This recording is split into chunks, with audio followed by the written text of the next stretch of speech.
Bismillahirrahmanirrahim. Dear students, Assalamu alaikum. I am Muhammad Qasim and topic today is phrasal verb. Very informative, very interesting. To the board now. Dear students, आज के topic में हम phrasal verbs के हवाले से कुछ चीजें जानेंगे. Let's see them one by one. Firstly, we'll see what are phrasal verbs.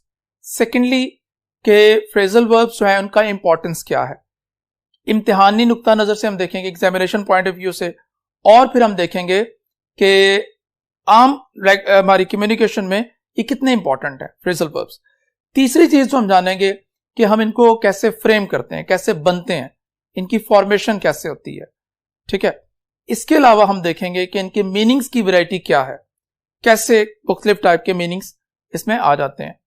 तो इसके अलावा कुछ ग्रामर से एक दो पॉइंट्स हैं रिलेटेड, वो हम यहां पर देखेंगे. और लास्टली हम देखेंगे कि इनको तैयार करने का बेहतर जो लर्निंग हमारा स्ट्रेटजी है वो क्या होना चाहिए.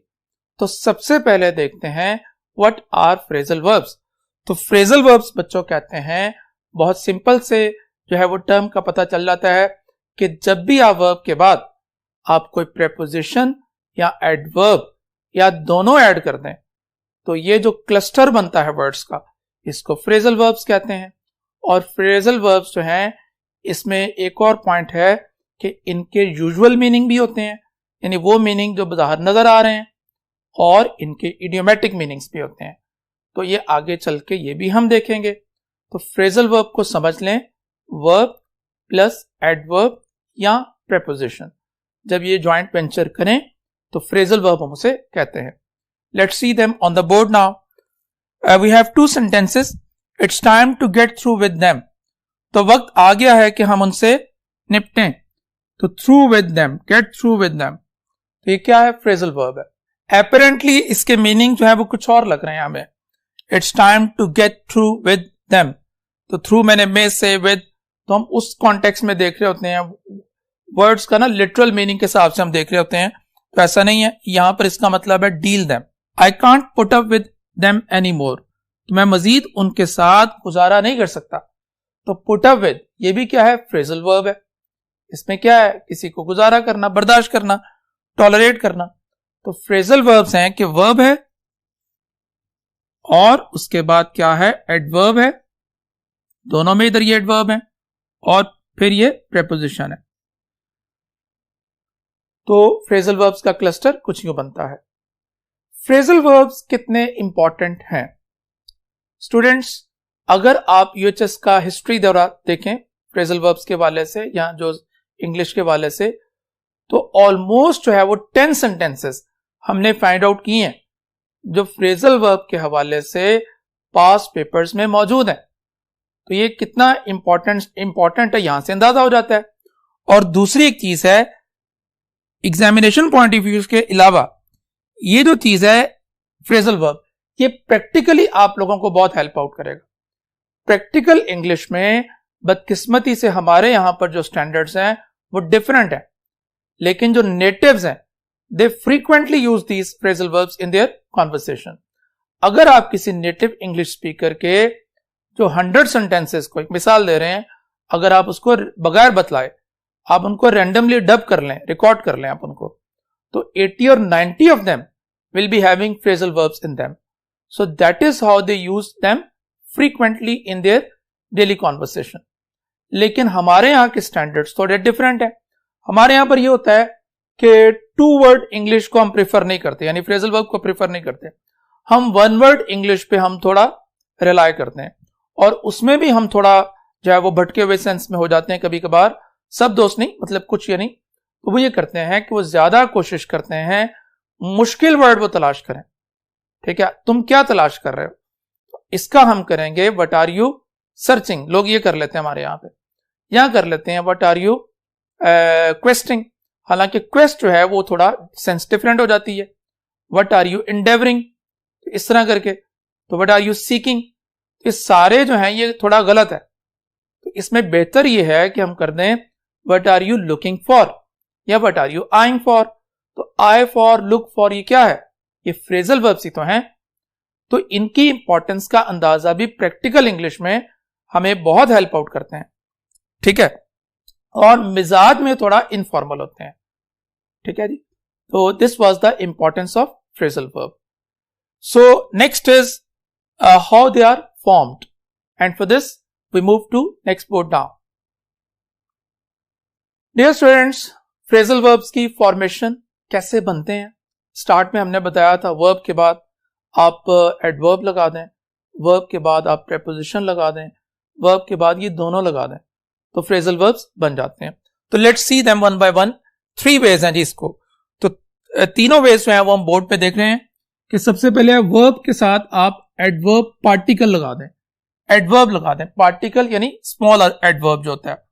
For example we have a sentence hold on, थोड़ा वेट करो भाई, hold on, I am just getting back, मैं अभी आ रहा हूं, ठीक है। तो इसमें यहां पे गेटिंग बैक और होल्ड ऑन ये दोनों क्या है? फ्रेजल वर्ब्स हैं।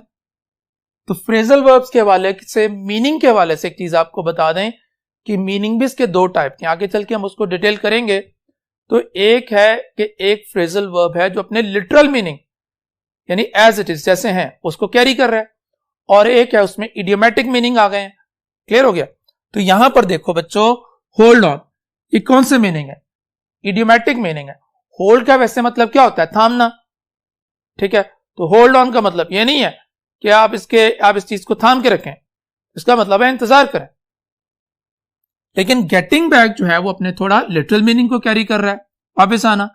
माई कार ब्रोक डाउन, तो गाड़ी मेरी खराब हो गई, तो ब्रेक डाउन ये इडियोमेटिक मीनिंग में है, और ब्रेक डाउन यहां पे क्या है?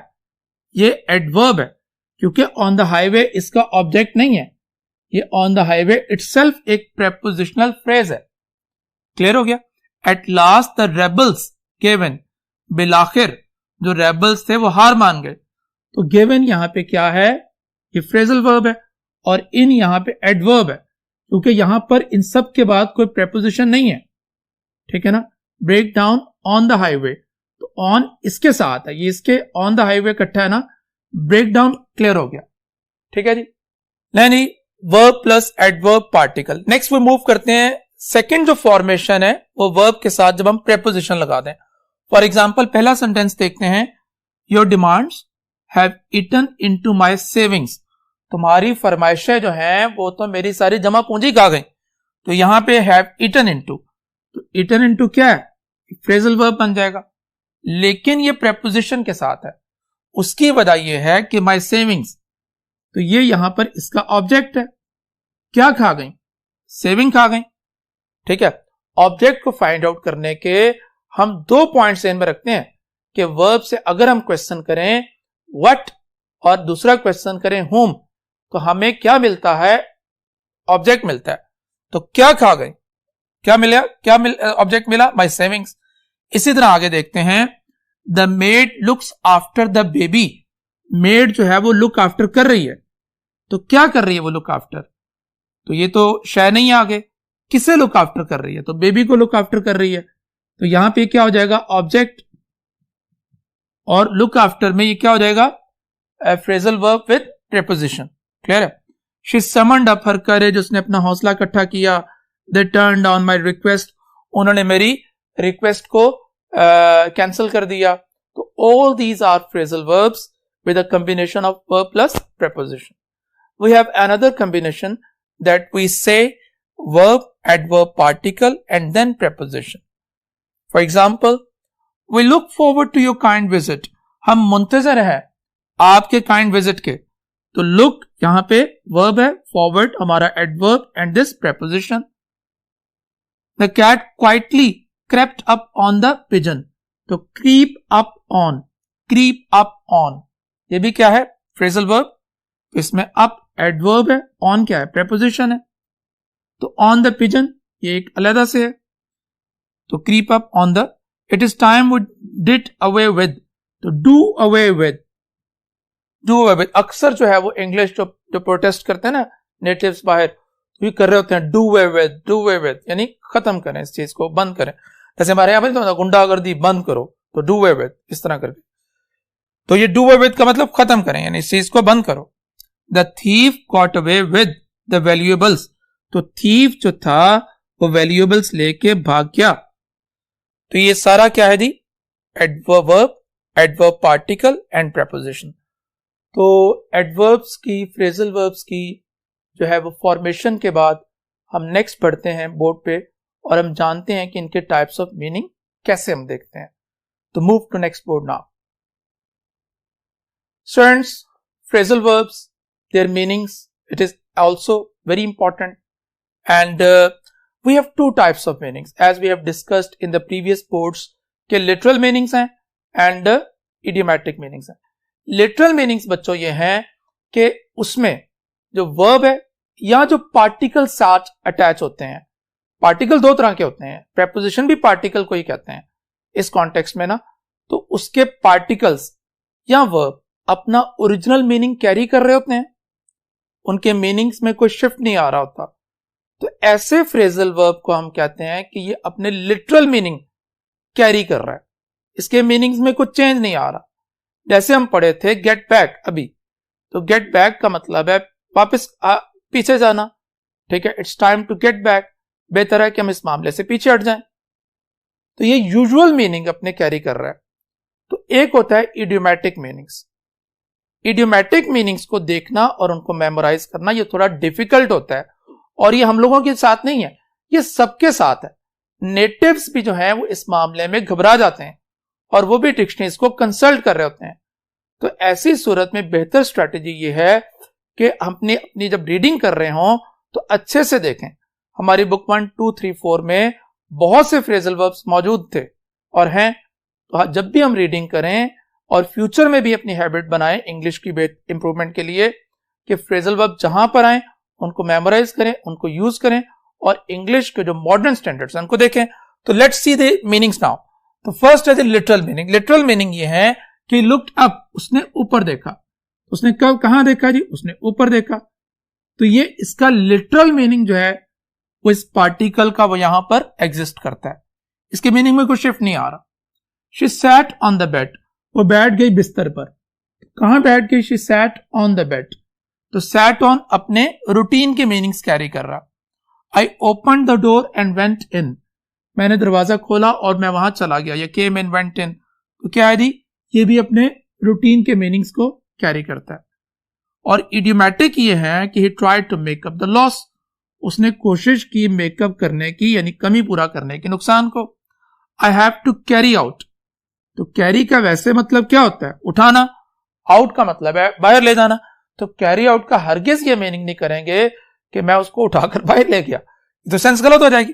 तो मुझे करना है I have to carry the order, carry out the orders, यानी किसी हुक्म को फॉलो करना, उसको ताबे करना, ताबे होना। यानी नेक्स्ट है she always looks up to her teacher. तो लुक्स अप टू, तो बजाहर इसका मतलब है कि वो अपने टीचर को यूं ऊंचा करके देख रही है, तो ऐसा नहीं होगा। तो लुक्स अप टू का मतलब किसी को ऊपर होके नहीं देखना, इससे मुराद है किसी का एहतराम करना, रेस्पेक्ट करना। तो ये इडियोमैटिक मीनिंग्स में यूं आते हैं। नेक्स्ट मूव करते हैं कुछ ग्रामर पॉइंट्स के हवाले से, कि फ्रेजल वर्ब्स में जो ग्रामर पॉइंट्स हैं उनको देख लेते हैं। देखो बच्चों, ग्रामर पॉइंट्स में यह है कि ट्रांसिटिव फ्रेजल वर्ब्स हैं, इनट्रांसिटिव फ्रेजल वर्ब्स हैं। ट्रांसिटिव को क्या चीज होती है? जिसके बाद क्या होता है? ऑब्जेक्ट ने आना है, हम जानते हैं। और इनट्रांसिटिव वो होता है जिसमें हमें ऑब्जेक्ट रिक्वायर्ड नहीं होता। We need object, we don't need object. तो ट्रांसिटिव फ्रेजल वर्ब्स में हम ऑब्जेक्ट तो रिक्वायर्ड है, ये हमें पता चल गया। द क्वेश्चन इज कि ऑब्जेक्ट की प्लेसमेंट क्या होगी, कहां पर आप ऑब्जेक्ट को लगाएंगे? ऑप्शंस 2-3 बन रही है ना, कैसे बोला कि वर्ब है और साथ में उसका पार्टिकल है। क्या पार्टिकल के फौरन बाद हम एडवर्ब ऑब्जेक्ट को लगा दें? क्या हम ऐसा कर लें कि वर्ब और पार्टिकल के दरमियान जो है वो ऑब्जेक्ट को इंसर्ट कर दें? क्या ऐसा हो सकता है? तो लेट्स सी इट नाउ। तो ये हमारा एक ग्रामर पॉइंट है इसमें कि वर्ब है और पार्टिकल। तो शॉर्ट नाउन ऑब्जेक्ट, ऑब्जेक्ट जो है वो इसमें दो टाइप के हैं। एक ऑब्जेक्ट है जिसको हम कहते हैं नाउन ऑब्जेक्ट, आपका ऑब्जेक्ट नाउन होगा, ठीक है। फॉर एग्जाम्पल आप कहते हैं I can't put up with this thing, मैं इस शय के साथ गुजारा नहीं कर सकता। दिस थिंग, तो दिस थिंग यहां पे ऑब्जेक्ट है और ये नाउन की फॉर्म में। लेकिन जब आप ये कहते हो कि मैं तुम्हारे साथ गुजारा नहीं कर सकता, तो I can't put up with you, तो यहां पे यू क्या है?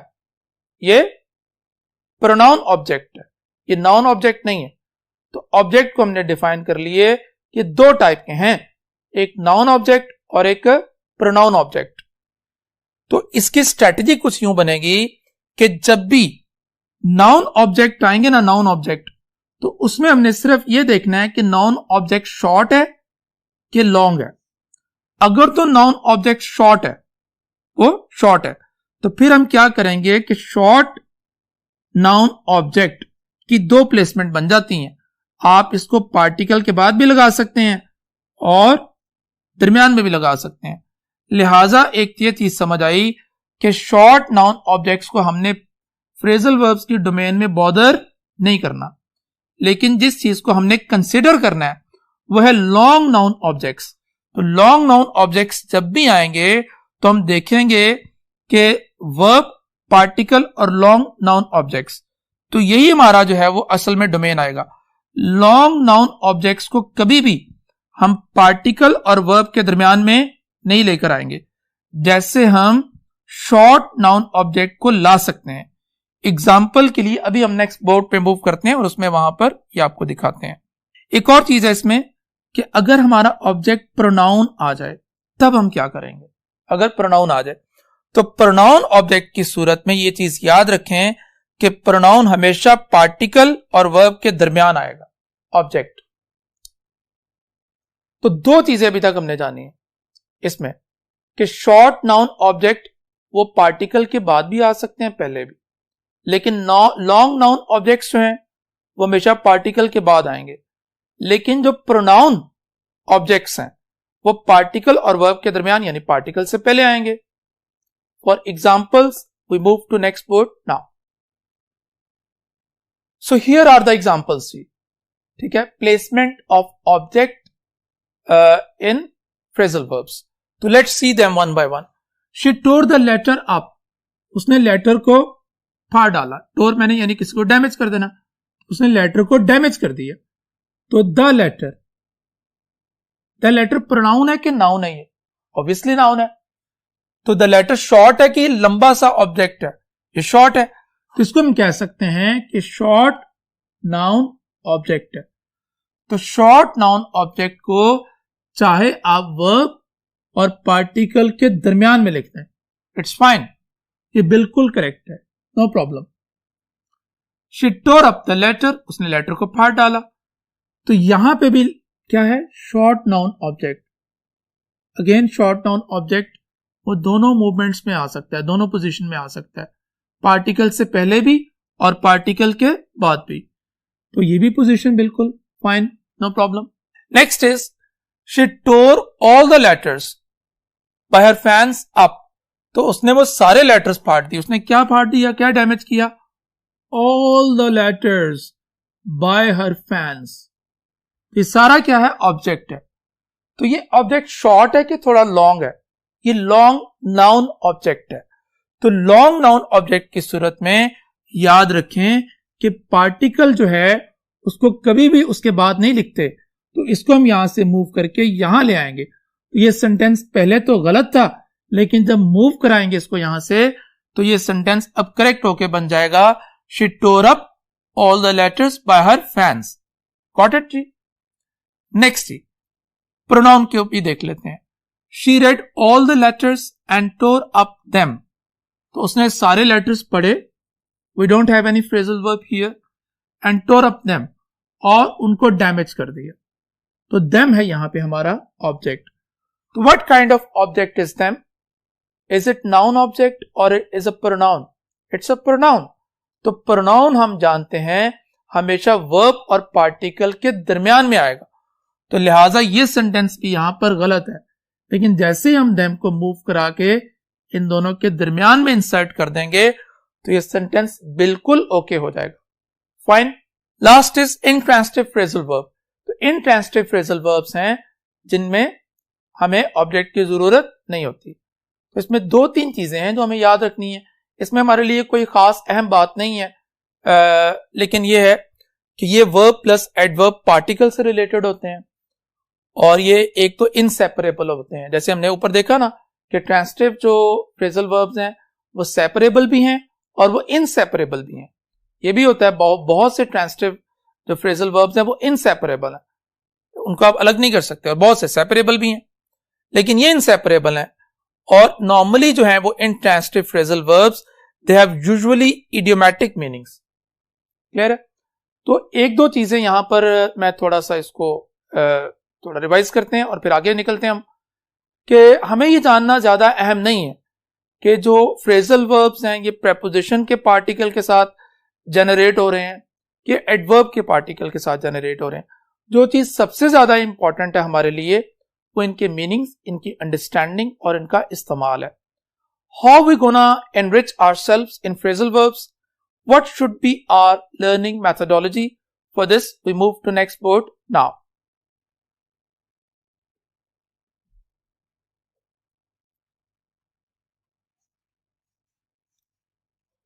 डियर स्टूडेंट्स, तो नेक्स्ट हम बढ़ते हैं फ्रेजल वर्ब्स की लर्निंग मेथोडोलॉजी के हवाले से। तो शुरू में मैं बात किया था कि फ्रेजल वर्ब्स को याद करना, स्पेशली जो कि इनके इडियोमैटिक मीनिंग्स होते हैं, तो ये आसान नहीं है, ये काफी चैलेंजिंग होता है। तो जो नेटिव स्पीकर्स हैं वो भी इस हवाले से कंफ्यूजन का शिकार रहते हैं। तो अगर आपको ये थोड़ा मेमोराइज होते हैं और बाद में फिर ये माइंड से स्किप हो जाते हैं, तो इस हवाले से बिल्कुल भी परेशान होने की जरूरत नहीं है, क्योंकि ये प्रॉब्लम जो है वो पूरा आलमी नौइयत का है, ये कोई इनफरादी मसला नहीं है।